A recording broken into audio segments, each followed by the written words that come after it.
시편 68편 19절 말씀, 19절에서 20절 말씀 같이 함께 합독하도록 하겠습니다. 다 같이. 날마다 우리 짐을 지시는 주, 곧 우리의 구원이신 하나님을 찬송할지로다. 셀라. 하나님은 우리에게 구원의 하나님이시라. 사망에서 벗어남은 주 여호와로 만민이 아무거니와. 아멘.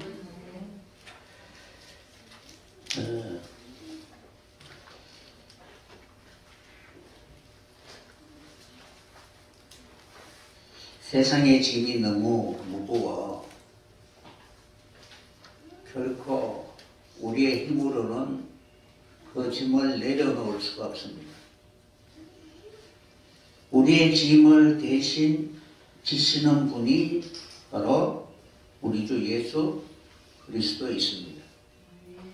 세상 짐을 지고 가는 어린 양을 보라라고 이렇게 말씀하고 있는 것처럼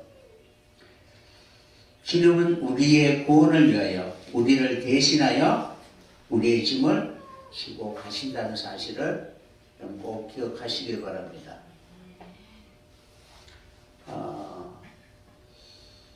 3주에 걸쳐서 제일 처음에는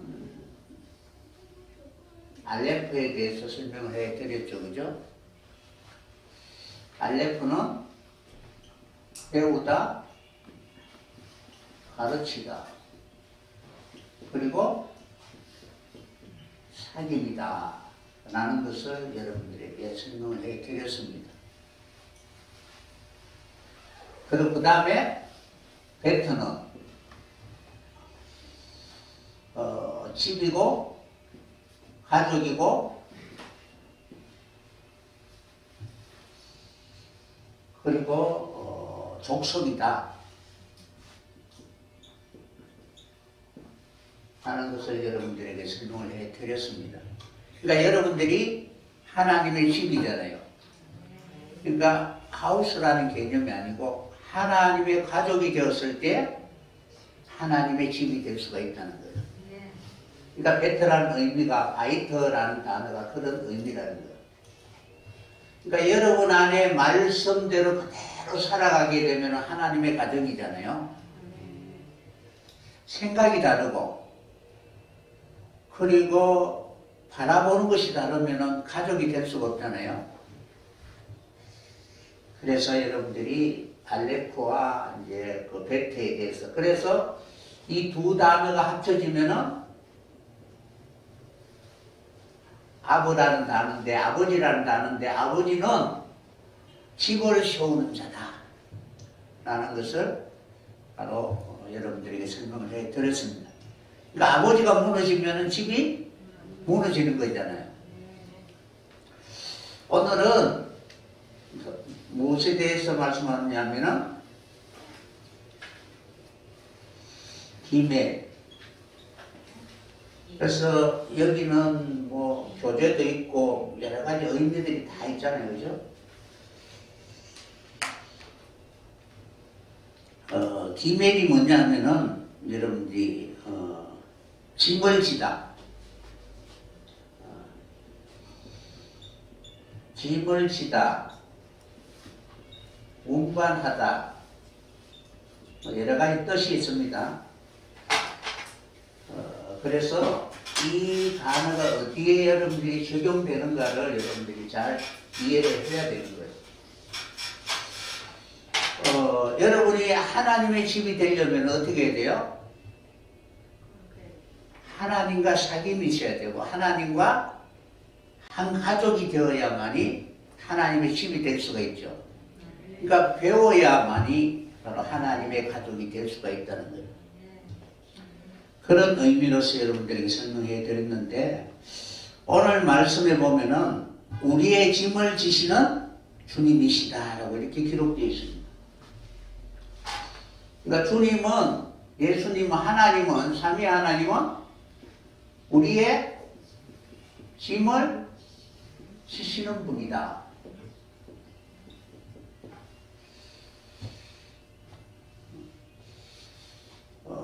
주님이 말씀하셨죠, 그죠? 세상에 무거운 짐을 지고 가는 자들을 다 내게로 오라 라고 말씀하셨잖아요, 그죠? 결코 우리는 이러한 짐에서 자유하지 않으면은 진정한 그러한 하나님의 그런 복을 받을 수가 없게 되는 것입니다.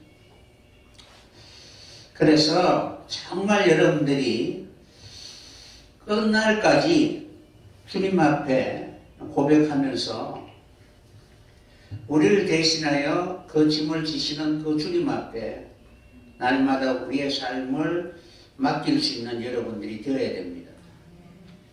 오늘 본문 말씀은 기민이라는 단어를 사용하지 않고 있습니다. 아마스라는 단어를 사용하는데 우리의 짐을 지다. 아마스라는 단어인데 이 단어가 바로 짐을 지다 라는 뜻인데 기멜이라는 단어하고 같은 의미를 가지고 있는 거예요. 그러므로 여러분들이 이러한 짐을 내려놓아야 되잖아요. 그러니까 주님 앞에 내가 감당할 수 없는 짐이니까 그 짐을 주님이 대신 져 주시겠다는데 그것을 내려놓으려고 하지 않는다는 거예요. 괜히 부담이 되니까 어떻게 해요?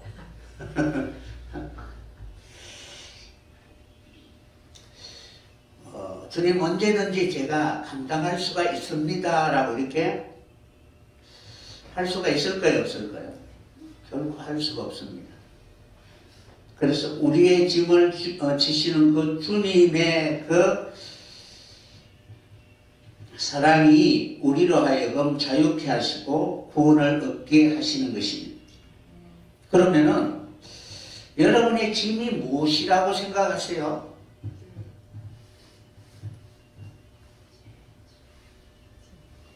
우리의 짐이 있잖아요, 그죠? 그 짐을 주님이 대신 져 주시겠다는데 우리가 짊어지고 있는 짐은 무엇일까요? 시편 38편 4절을 보면 이렇게 기록되어 있습니다. 시편 38편 4절에 보면은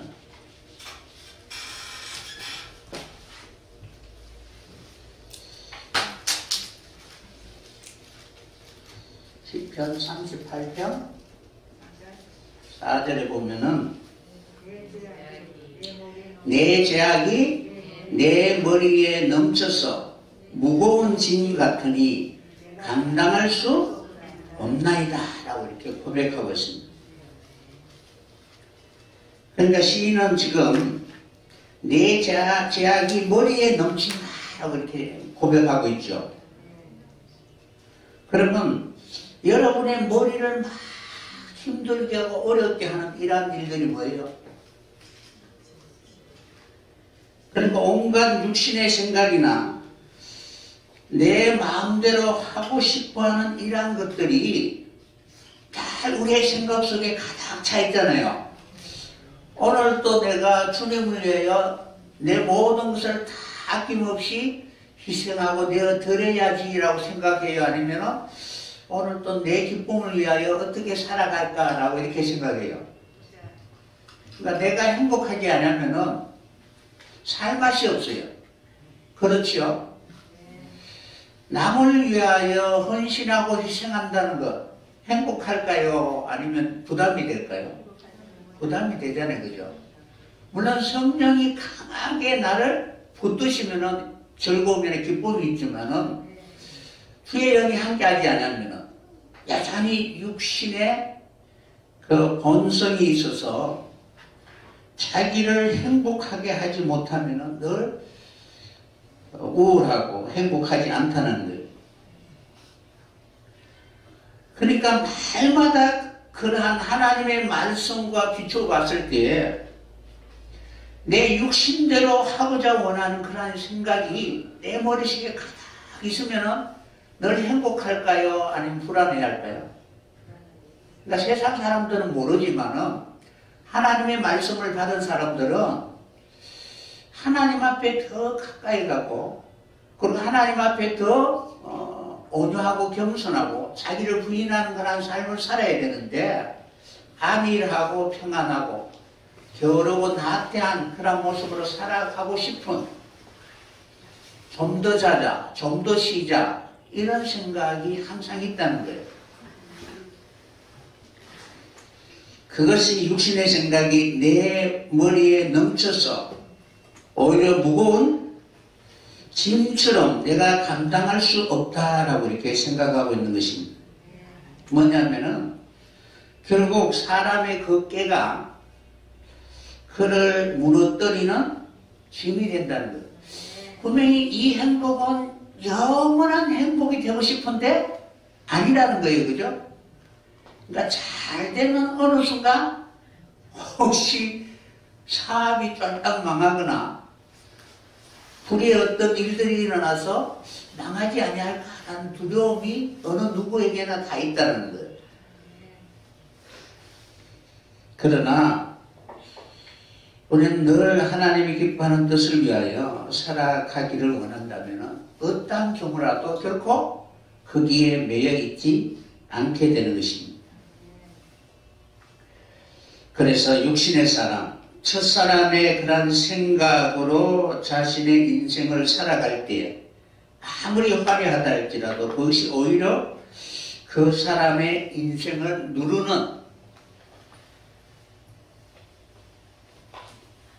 그러한 어떤 그러한 힘이 되고 그것을 통하여 결국에는 사망으로 갈 수밖에 없음을 알게 되는 것입니다. 우리가 아무리 무엇을 한다 할지라도 구원을 이룰 수 있는 일은 결국 할 수가 없습니다. 그래서 이러한 짐을 우리는 내려놓고 싶어도 내려놓을 수가 없는 것입니다. 자기를 위하는 생각 여러분 버릴 수가 있어요 없어요? 못 버려요. 단적으로 말하면은 쉽게 말하면은 자녀의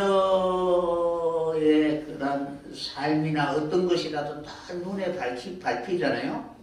잘 돼도 걱정이고 못 돼도 걱정이고 항상 걱정이 되는 거예요. 이런 것처럼 우리의 삶도 마찬가지라는 거예요. 결코 내려놓을 수 없는 것입니다. 잘 돼도 걱정, 못 돼도 걱정, 항상 걱정할 수밖에 없는 그런 존재입니다. 그래서 이러한 짐을 대신 다 짊어지고 우리의 모든 허물을 감당해 주실 분이 주님이라는 사실을 꼭 기억하셨으면 합니다. 그래서 육신의 생각을 내려놓고 영의 생각, 하늘의 생각으로 우리가 변하게 되면 우리의 영혼 속에는 우리를 거룩하게 하시는 주의 영으로 말미암아 우리는 자유를 누리게 되는 것입니다. 예수님 말씀하셨죠. 내 멍에는 쉽고 가벼우니라. 그러므로 내게 와서 배우라 라고 이렇게 말씀하고 있는 것입니다. 배우면 다시 세워지게 될 줄 믿습니다. 그래서 짐이라는 아마스라는 단어도 짐을 지다 라는 그런 의미고 기맥이라는 단어도 짐을 지다 라는 뜻을 가지고 있습니다. 이거 운반하다, 짐을 지다 라는 그런 뜻을 가지고 있습니다. 그런데 누가 이 짐을 질 수가 있느냐라고 묻는다면은 어린아이는 결코 짐을 질 수가 없습니다. 장성한 자가 짐을 감당할 수가 있습니다. 그래서 이 기멜이라는 이 단어, 짐을 지다. 그래서 가말이라고 하기도 하는데 가말. 이 단어는 어떤 뜻을 가지고 있느냐 하면은 원숙하게 되다. 그리고 보상, 보다 라는 뜻을 가지고 있습니다. 그리고 무엇을 행하다라는 뜻이 기멸입니다. 행하다. 그리고 젖을 떼다.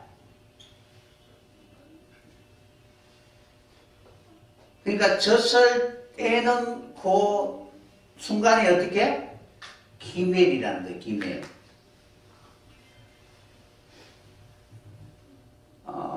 애들 보면은 부모의 그 젖을 놓기가 두려울까요? 안 두려울까요? 두렵잖아요. 그죠? 근데 그 젖을 떼야만이 단단한 식물을 먹을 수가 있는 거예요. 그래서 바로 베풀다라는 뜻도 가지고 있습니다.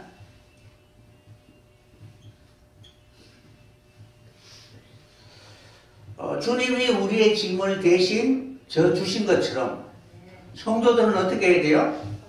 서로 짐을 져야 할 줄 믿습니다. 그럼 짐을 지기 위해서는 어떻게 해야 돼요? 어린아이의 수준에 머물러 있으면 결코 짐을 질 수가 없습니다. 창세기 21장 8절 한번 보세요.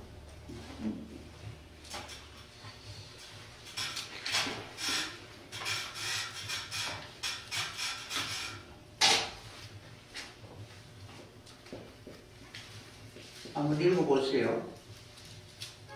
21장. 아이가 자라매 젖을 떼고 이삭이 젖을 떼는 날에 아브라함이 큰 잔치를 베풀었더라. 아멘. 그러니까 아이가 자라매.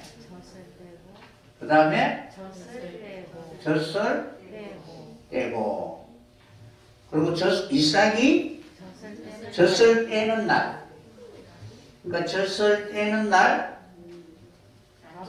아브라함이 큰 잔치를 배설하였더라, 베풀었더라 라고 이렇게 기록되어 있습니다. 그러니까 여기에서 이제 젖을 뗀다라는 것이 가말이라는 단어를 사용합니다. 그러니까 어린아이에서 장성한 자로 이렇게 옮겨가는 그 중요한 그 찰나가, 그 지점이 바로 가말이다라고 말씀드릴 수가 있습니다. 그거를 다른 말로 하면은 내가 이제 짐을 감당할 수 있다라고 이렇게 말씀드릴 수가 있습니다. 여기서 자라다라는 단어는 뭐냐면은 가달이라는 단어를 사용합니다. 가달. 그러니까 자라서 그 다음에 이제 젖을 떼게 될 때 가말이라는 단어를 사용하는데, 그렇게 되면은 어떻게 되느냐면은 이삭을 위하여 큰 잔치를 배설해 주게 되는 것입니다. 그런데 오늘을 보면은 큰 이잖아요, 그죠? 큰 이거는 갓돌이에요, 갓돌. 이렇게 한 바퀴 돌아오다 돌이 되다, 그죠? 그러니까 나이 돌이 아니고, 그러니까 사람은 정말 사람이 되려면 어떻게 돼요? 60갑자가 돌아야 되죠, 그죠? 60년을 살아야 이제 한 살이 되는 거예요. 그런 것처럼 정말 자기만을 위하여 열심히 살았는데 이제 새롭게 거듭날 수 있는 그런 사람이 될 때 큰 사람이 되는 거예요. 크다라는 것은 크다라는 것이 아니라 새롭게 변화받았을 때 크다라고 할 수가 있습니다. 그래서 여기서 큰이라는 단어는 갓돌이고, 잔치는 뭐냐면은 야사라는 단어를 사용합니다.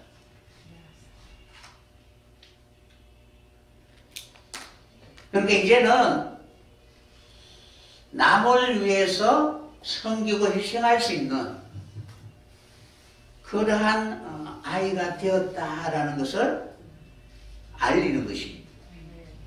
그러니까 예수님의 사역이 가사 사역이죠, 그죠? 그러니까 예수님의 사역이 아사 사역이라는 거예요. 그래서 젖을 뗐을 때 비로소 섬기고 봉사할 수 있는 그 일을 하게 될 것을 말씀하고 있는 것입니다. 그러니까 중요한 것은 바로 짐을 질 수 있는, 자기만을 위해서 사는 것이 아니라 이제는 그 자녀의 짐을 대신 짊어질 수 있는 그러한 장성한 자의 그 사역을 감당할 수 있는 그러한 사람이 되었다라는 것을 우리에게 바로 알려주고 있는 것입니다. 그러니까 여러분들이 김멜이라는 이 단어를 사용할 때 내가 짐을 짊어질 수 있는 그런 장성한 자가 되어야 되는데, 그 장성한 자는 결국 젖을 떼는 것이다. 어린아이의 일을 벗어버렸을 때 비로소 진정한 바로 김멜을 이룬 사람이다 라고 말씀을 드릴 수가 있습니다. 그래서 히브리 기자는 젖을 먹는 자는 어린아이니 의의 말씀을 경험하지 못한 자요 단단한 식물은 장성한 자의 것이니 그들은 지각을 사용함으로 연단을 받아 선악을 분별하는 자들이다 라고 이렇게 소개하고 있습니다. 그러니까 연단을 받아야만이 선악을 분별할 수 있고 그리고 장성한 자로서 섬길 수 있게 되는 것입니다. 왜 연단을 해요? 짐을 지지 아니하려고 하니까. 다시 말하면은 이 지성은 끊임없이 하나님의 말씀을 기억하고 하나님을 기쁘게 해드릴 수 있는 그런 삶을 살아야 되는데, 하나님에 대해서는 관심이 없고 자기에게만 관심이 있는 거예요. 그래서 지성을 막 흔들어 깨워서 하나님에 대한 감각을 불러일으키기 위하여 하나님이 바로 연단을 사용한다는 거예요. 그러니까 연단하니까 어떻게? 막 지각이 흔들리는 거예요. 아, 내가 잘 살아왔는데 한꺼번에 하루아침에 망한 거예요. 무엇을 잘못했지? 잘못한 것이 없어.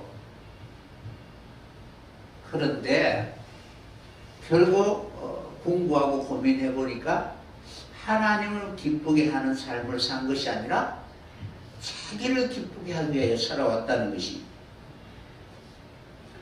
그래서 연단을 통하여 우리의 지적 감각, 지성을 흔들어 깨워 사용하게끔 하여 말씀에는 어린아이가 되지 말게 하시고 지혜의 장성한 자가 되어서 날마다 하나님의 형상으로 자라가는 그런 복된 자녀의 삶이 무엇인가를 늘 생각하게 된다는 거예요. 여러분, 하나님의 자녀 맞죠? 그러면은 하나님의 자녀의 그러한 본질을 이어받았다라는 그런 삶의 그런 흔적들이 있어야 되잖아요.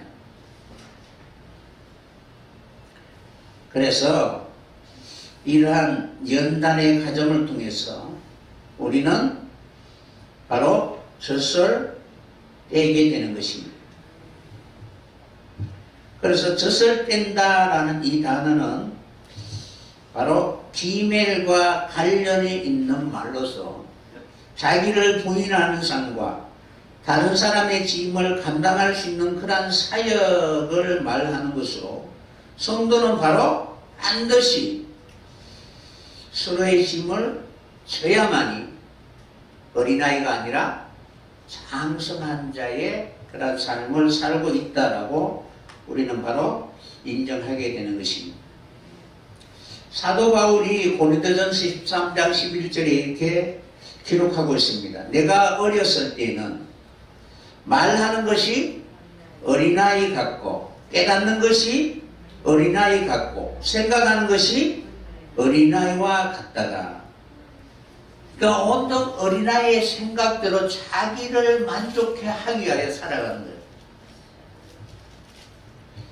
그런데 장성한 사람이 되어서는 어린아이의 일을 버렸노라. 우리가 이제는 거울로 보는 것 같이 희미하나 그때는 얼굴과 얼굴을 대하여 볼 것이요 이제는 내가 부분적으로 아나 그때는 주께서 나를 아는 것처럼 내가 온전히 알리라. 아멘. 그래서 이 가말이라는 이 단어가 온전하게 하다라는 뜻, 온전하다, 하게 하다라는 뜻입니다.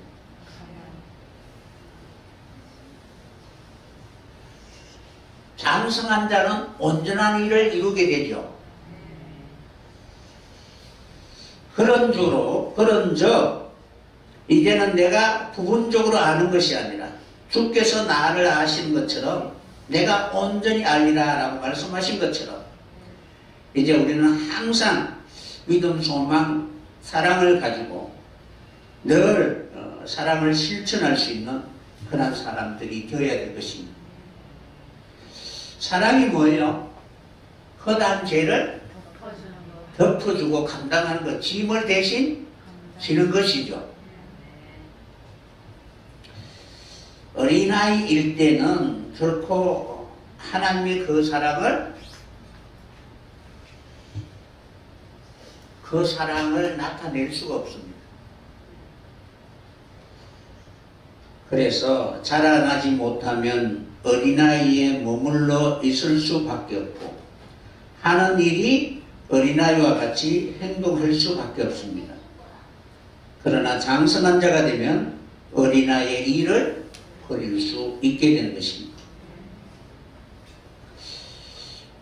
대접을 받는 것이 행복할까요? 대접하는 것이 행복할까요? 어린아이는 대접받는 것이 행복합니다. 장성한 자는 예를 들어서 자녀들에게 대접받는 것이 부모에게는 방석이죠. 대접하고 이렇게 주는 것이 행복하잖아요. 그죠? 그런 것처럼 우리의 마음이 장성한 자의 분량이 되어야 될 것입니다. 그러므로 장성한 자가 되면은 어린아이의 일을 버릴 수가 있는데 이 성숙한 그리스도의 인의 모습이 기멜이라는 거예요. 성숙한 그리스도인.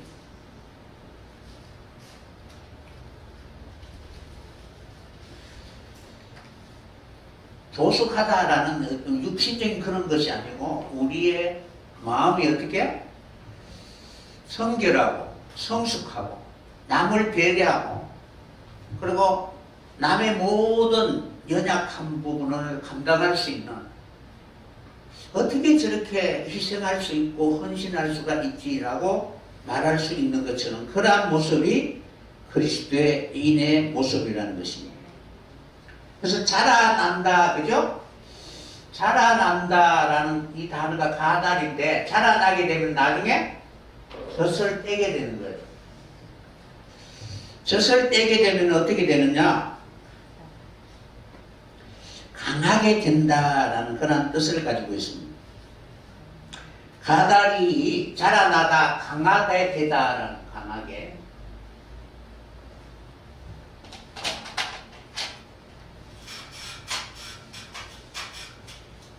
그래서 여러분들이 성경 전체에 흐르는 기멜에 대한 부분, 알레포, 그리고 벡터, 바이터, 그 다음에 기멜에 대한 부분에 대해서 우리의 사역과 연결시켜서 여러분들에게 설명을 해드리고 있습니다. 그래서 가달이 자라나게 되면은 젖을 떼게 되고 기멜이 되는 거예요.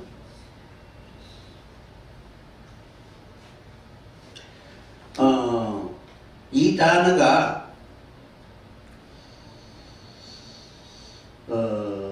어떤 단어에서 왔느냐면은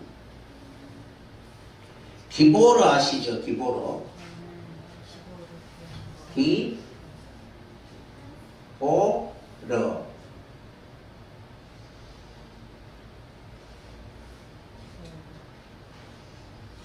이 기보로라는 단어가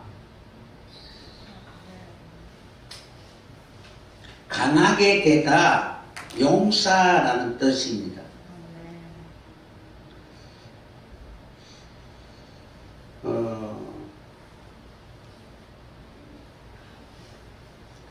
그러니까 이 단어가 바로 이메일과 관계가 있고, 그리고 여러분 길갈 아시죠? 그죠? 길갈. 이것이 길갈인데,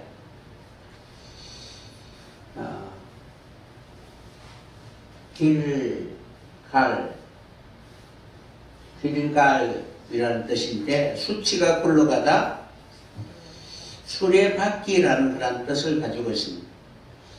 그러니까 우리가 점점 이렇게 자라나게 되면은 강한 용사가 되는데, 이 강한 용사가 되면은 나중에 바로 수치가 물러가게 하고, 그리고 수레바퀴로 다 부수는 것처럼 그런 모든 그런 죄와 허물을 다 발등상시키는 그 일을 이루게 되는 것입니다.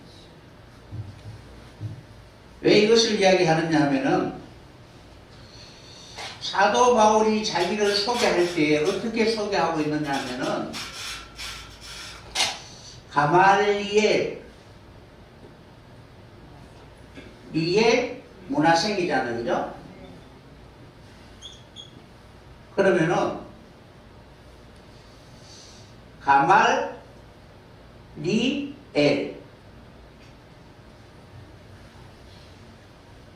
엘은 하나님이거든요.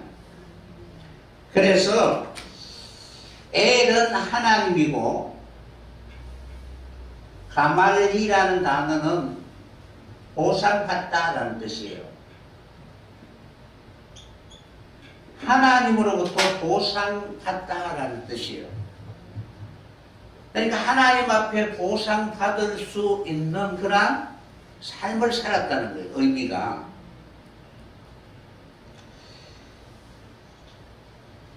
그래서 결국 바울은 자기 자신을 버리고 배설물로 여김으로 말미암아 바로 하나님 앞에 온전한 사람이 될 수가 있었던 것입니다. 그러니까 하나님이 주시는 보상이 무엇이냐면 바로 기멜이라는 온전함이라는 거예요. 온전함.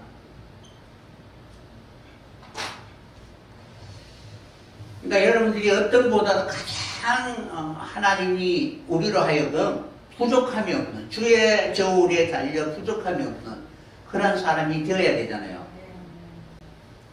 그러면은 서로 짐을 지면서 그 연약한 부분을 서로 감당하고 채워나갈 수 있는 그런 사람들이 되어야 될 것입니다.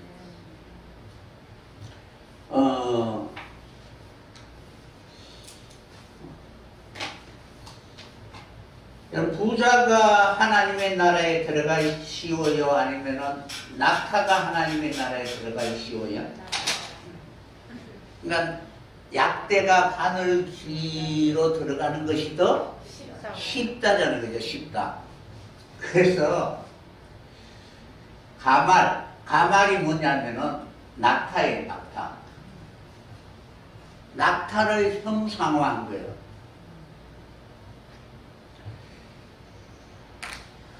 그래서 정말 여러분들이 마치 낙타와 같은 서로 짐을 지고, 그리고 주인을 태우기 위하여 무릎 꿇고, 그죠? 주인을 높일 수 있는 그러한 삶을 살아야 되고, 그리고 사막에서, 물이 없는 그 사막에서 사람이라면, 다른 동물이라면 짐을 질 수가 없는데 낙타가 그 짐을 지고 그것을 건너갈 수가 있는 강한 그런 용서와 같은 힘을 가지고 있는 거예요. 그래서 여러분들이 기회를 이루게 되면 어떻게 돼요? 낙타가 바늘기에 들어가는 것처럼 하나님의 나라에 들어갈 수가 있다는 거예요. 부자는 결코 들어갈 수가 없는데 낙타는 부자보다 더 쉽다라고 주님이 말씀하신 것입니다. 마태복음 19장 24절 한번 보세요. 마태복음 19장 24절. 그래서 여러분들이 그동안 낙타가 바늘기에 들어가는 것이 부자보다 쉽다라는 그 낙타를 생각하지 마시고 히멜이라는 단어를 생각하고 서로 짐을 질 수 있는 그런 여러분들이 꼭 되었으면 합니다. 낙타는 짐을 지잖아요, 그죠? 그런 것처럼 주님이 우리의 짐을 대신 지신 것처럼 성도들도 서로의 짐을 주셔야 한다는 거예요. 그러면 어떻게 해요? 천국에 들어가게 된다는 거예요. 부자는 그렇게 바늘기 들어가는 것보다 더 천국에 들어가기 어려운데 낙타는 쉽다는 거예요. 그래서 여러분들이 바로 가말, 김매를 이루어갈 수 있는 여러분들이 꼭 되었으면 합니다. 마태복음 19장 24절 보세요. 19장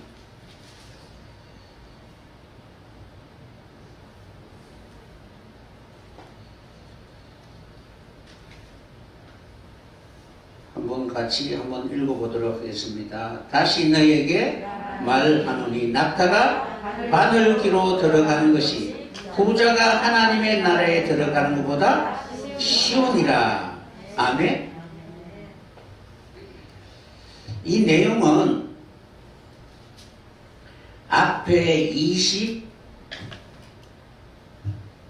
21절에 보면 예수님이 바로 제자들에게 뭐라고 이렇게 말씀하고 있느냐 하면은 내가 온전하고자 할진대 가서 내 소유를 팔아 가난한 자들에게 주라. 그리하면 하늘에서 보화가 내게 있으리라.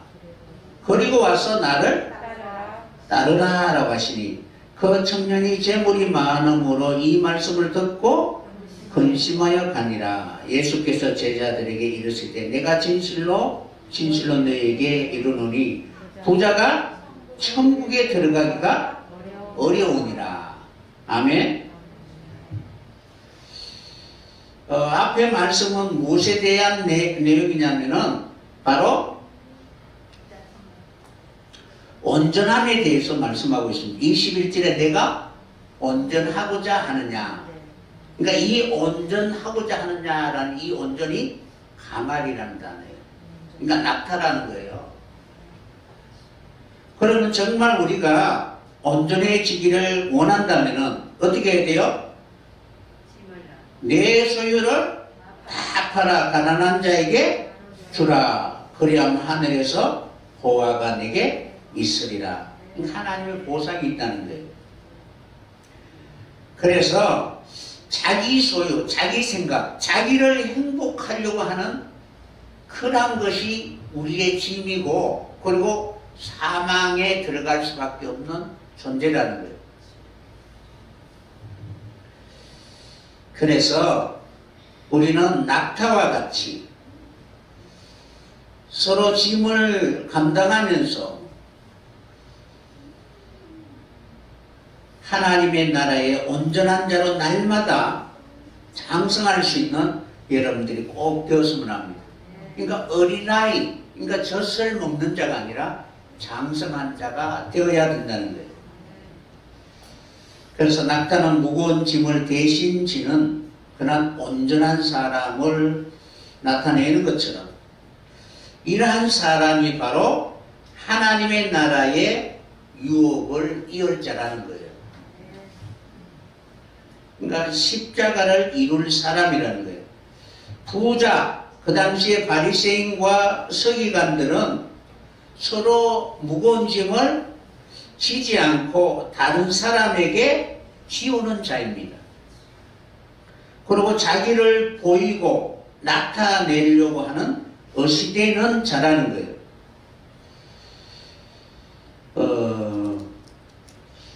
마태복음 23장 4절에 보면은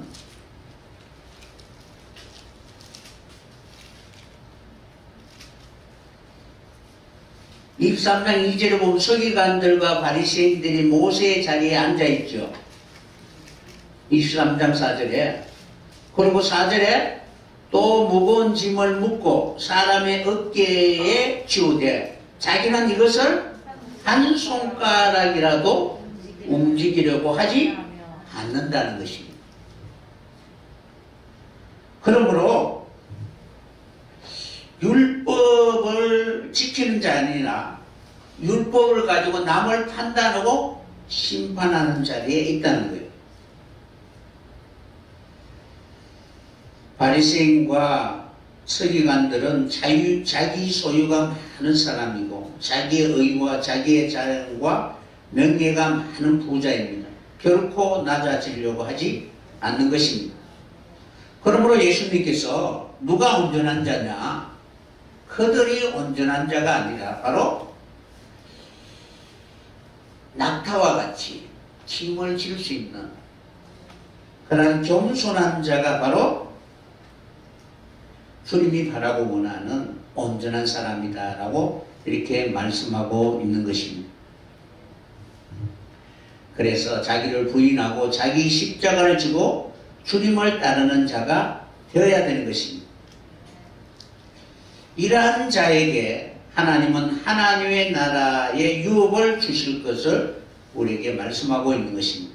자기의 소유를 팔아 가난한 자에게 나눠주고 하나님의 나라의 유업을 이루기 위하여 목마른 자가 되어야 한다는 거예요. 그러니까 다시 말하면은 내가 무엇을 해야 될까? 라고 고민한다면은 자기 자신을 볼 것이 아니라 형제와 지체를 바라보면서 그것을 감당할 수 있는 그런 사람들이 되어야 되는 것입니다. 한번 서로 한번 보세요. 당신 안에 내가 있습니다. 있어요? 당신의 모든 짐을 내가 대신 지겠습니다 라고 이렇게 고백할 수가 있어야 돼요. 그래서 이러한 하나님의 그 뜻을 이루어드릴 수 있는 그러한 약대와 같이 서로 짐을 지고 그것을 이룰 수 있는 목마른 자가 되어야 될 것입니다. 때를 따라 돕는 양식을 구하며 짐을 대신 지는 자로서 모든 멍에의 줄을 끌어주고 압제당하는 자를 자유케 할 수 있는 그런 정인의 삶을 살아야 될 것입니다. 이 단어가 바로 기멜이라는 단어가 그런 의미를 가지고 있다는 거예요. 그러니까 이쪽에서 저쪽으로 옮겨줄 수가 있어야 되죠. 그죠? 이 기멜이라는 단어가 숫자가 3입니다. 알레프는 1이고 베트는 2고 김멜은 숫자 3감을 가지고 있습니다. 왜 이런 이야기를 하느냐 하면은 이 단어는 거듭남과 부활, 그러니까 새롭게 다시 태어나야 되잖아요. 그죠?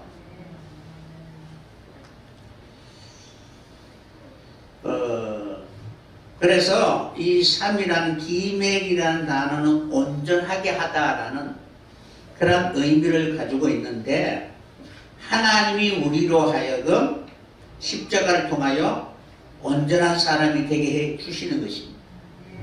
그래서 부활이라는 단어, 김멜이라는 이 단어는 그런 온전하게 하다라는 뜻입니다.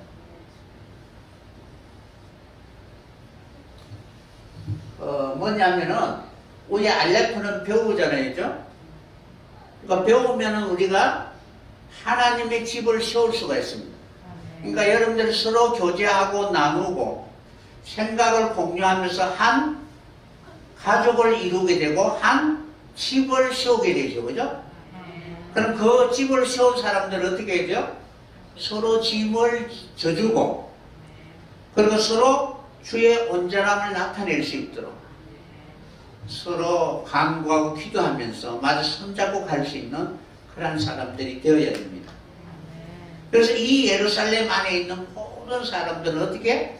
낙타와 같이 서로 짐을 지고 감당할 수 있는 그런 사람들이 가득해야 될 것입니다. 그리고 성부, 성자, 성령이 바로 3의 숫자를 가지고 있습니다. 그리고 죽은 자가 3일 만에 부활하잖아요. 그죠? 그러니까 부활 3일 만에 부활한다라는 그런 의미를 가지고 있습니다. 그러니까 기멜이라는 그 숫자 3이라는 숫자 안에 기멜이라는 단어가 갖고 있는 의미라는 거예요. 출애굽기 19장 11절에 보면은 셋째 날에 하나님이 시내산에 강림하십니다. 그러니까 하나님의 강림하신 날이 셋째 날이에요. 그리고 이스라엘을 다시 일으키는 호세아 6장 2절 보죠. 치시고 찢어주고 제3일에 완전케 하시는 것처럼 이스라엘을 다시 일으키는 그 수가 바로 3이라는 거예요. 그러니까 1, 2, 3이 아니고 여러분 3 크면 무엇을 생각해야 돼요? 긴멜이 있어야 부활한다 라는 것을 여러분 생각하셔야 됩니다. 예수님이 광야에서 3번의 시험을 받으셨죠. 그 시험을 통과하는 자가 온전한 믿음의 사람이라는 거예요. 그 시험을 다 이겨야 어떻게? 온전해진다는 거예요. 그래서 누가복음 13장 32절에 본 예수님이 오늘과 내일은 내가 귀신을 쫓아내고 병을 고치다가 제3일에는 완전해지리라 라고 이렇게 말씀하신 거예요. 그러니까 물론 이제 밖에 있는 짐도 대신 져주지만 자신 안에 있는 것도 어떻게? 계속 어떻게 긴멜로서 귀신을 쫓아내고 자기의 생각을 버리고 어떻게? 치시고 찢으시는 그러한 연단의 과정을 통해서 우리가 온전해진다는 거예요. 그래서 여러분들도 바로 이러한 과정, 온전해지기 위하여, 장성한 자가 되기 위하여 어린아이와 같이 젖을 먹는 자가 아니라 단단한 식물을 먹기 위해서 이러한 과정이 있어야 된다. 그러니까 젖을 안 떼니까 어떻게? 막 어떻게? 때리잖아요. 그죠? 약도 바르고. 그래서 진정으로 하나님이 바라보고 나는 그런 사람이 되게 해 주시는 것입니다. 그러므로 3이라는 숫자는 성숙해지는 과정이고, 그리고 장성한 자가 되는 것이고, 그리고 유업을 이을 아들이 되는 과정이라는 거예요. 그래서 이 아들은 어떤 그런 사람이냐 하면은 자유의지를 회복해야 된다는 거예요.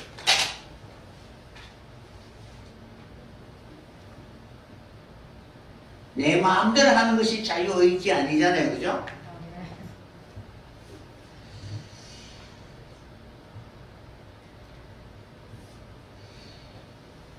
그래서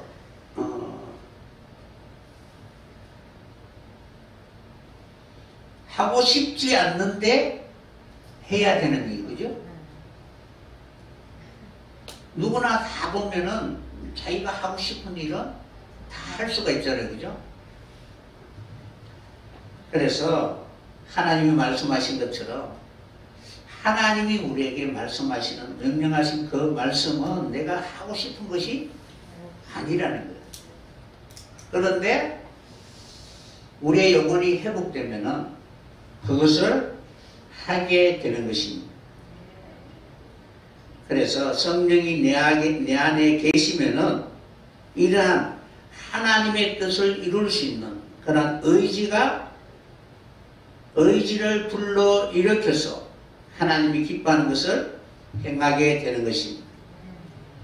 그래서 알레포를 통해서 배우고 하나님의 집을 세우고, 그리고 그 안에 진정으로 서로 짐을 지고 진정한 하나님의 나라를 이룰 수 있는, 자기를 위해서 살아가는 것이 아니라 진정한 가족은 이러한 마음으로 서로 섬기며 서로 사랑으로서 죄를 덮는, 그 안에만 들어가면 행복할 수 있는 그러한 예루살렘 성전이 되어야 될 것입니다. 그래서 예수님의 주된 사역이 바로 이러한 모든 사람들로 하여금 하나님의 유업을 상속받아 낙타의 삶과 같이 그렇게 서로 짐을 지며 살아갈 수 있는 하나님의 나라가 되었으면 합니다. 그러니까 낙타가 그곳에 들어가면 얼마나 많이 섬기겠습니까? 그죠? 부자가 그 나라에 들어가면은 섬기는 것이 아니라 바리새인과 율법사처럼 손가락 하나 갖다 가지 않고 안 하려고 하잖아요. 뭐 그 나라는 결코 하나님의 나라가 될 수가 없습니다. 그래서 어떤 사람이 그곳에 들어가느냐라는 것이 매우 중요하다는 것입니다. 예수님이 주로 어디에서 많이 사역을 하셨어요? 제자를 부르실 때도 어디서 불렀어요? 갈릴리, 릴리.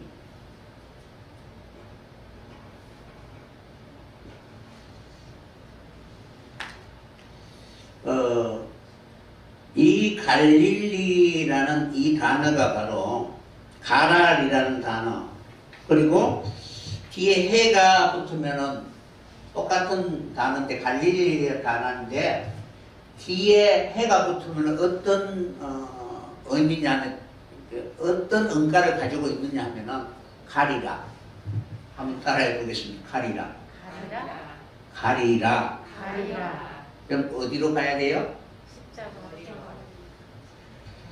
갈릴리 마을. 그래서 갈릴리라는 단어가 바로 원이라는 뜻을 가지고 있는데 이 단어는 계속 돌고 돈다라는 원을 가지고 있습니다. 그러니까 길갈이라는 단어가 가지고 있는 의미를 여러분들에게 설명하고 있습니다. 그러니까 긴멜이라는 단어, 그 단어가 가지고 있는 그런 의미를 여러분들에게 설명하는데 이것은 바로 해전문이라는 뜻도 가지고 있고 그리고 접는 문이라는 그런 뜻을 가지고 있습니다. 이 단어가 이 단어에서 왔어요. 갈릴리라는 단어. 가랄이라는 단어에서 왔어요.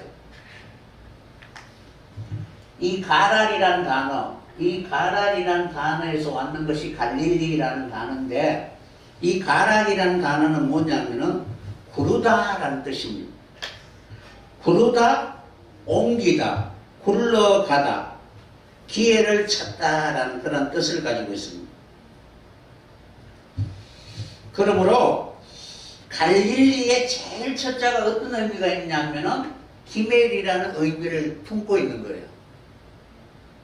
그러니까 이 갈릴이라는 그러니까 가랄이라는 이 단어, 그죠? 굴리다. 길갈이라는 단어는 어떻게? 제가 굴러가다라는 뜻이죠. 그러니까 그 단어도 같은 이란 길갈이라는 단어하고 똑같은 단어예요. 여기에 이제 사역만 붙으면, 요도만 붙으면 되는 거예요. 그래서 여러분들이 이 긴멜이라는 이 단어가 바로 가랄이라는 굴리다, 위탁하다, 옮기다, 그리고 기회를 찾다, 뒹굴다라는 그런 뜻을 가지고 있습니다. 그러니까 이 단어가 바로 우상이라는 뜻도 되는 거예요. 이 우상은 이렇게 굴려야 어떻게? 다 부서지고 끼어지는 거예요. 그래서 긴멜이라는 이 단어, 그죠? 철저히 하나님 앞에 자기를 내려놓는 삶. 그러니까 자기의 모든 생각이나 있는 것을 꺾어버리는 사람. 이러한 사람이 진정한 하나님의 나라를 이룰 수 있는 그런 하나님의 자녀가 되게 되는 것입니다. 그래서 여기서 바로 라메드라는 가말이라는 뒤에 라메드라는 단어 있잖아요. 그죠? 라메드라는 단어는 배우다라는 뜻이잖아요. 막대기. 막대기로 가르치고 배우다라는 그런 뜻을 가지고 있습니다. 그러므로 여러분들이 이러한 긴멜이라는 자기를 버리고 포기하는 그런 사람들, 자기를 부인하는 사람들에게 바로 하나님을 남에도 갈릴리라는 단어의 의미예요. 또 기회를 이룬 사람, 기회는 자기를 부인하는 자들. 그러니까 낙타라는 단어, 자기를 포기하고 자기를 끊는 사람이 어떻게 되느냐? 이러한 사람을 하나님이 모아서 가르치고, 그리고 가르친 그들을 통하여 어떻게 하나님의 말씀을 이루게 하시는 거예요. 그래서 그 말씀을 이룰 수 있도록 하나님이 훈련하시고, 그리고 훈련하신 그들을 통하여 하나님의 나라의 모든 유업을 이루게 해 가시는 것입니다. 그래서 갈릴리에서 제자를 부를 때 가장 첫째되는 조건이 자기를 부인하는 것. 그러니까 자기의 상업이나 자기의 모든 것을 버리고 주님을 따르는 자에게 김매를 이룬 사람, 이것을 가지고 여전히 주님을 쫓겠습니다라는 것이야. 다 버리고 어떻게 따라라라고 말씀하신 것처럼 그러한 모습으로 주님을 쫓는 자에게 주님의 제자가 될 수 있는 그러한 자격을 주는 것입니다. 그래서 진정으로 하나님 바라고 원하는 하나님의 형상대로 회복할 수 있는 그러한 사람들에게 이러한 김멜의 과정을 통하여 사랑과 오래 참음으로 말미암아 진정으로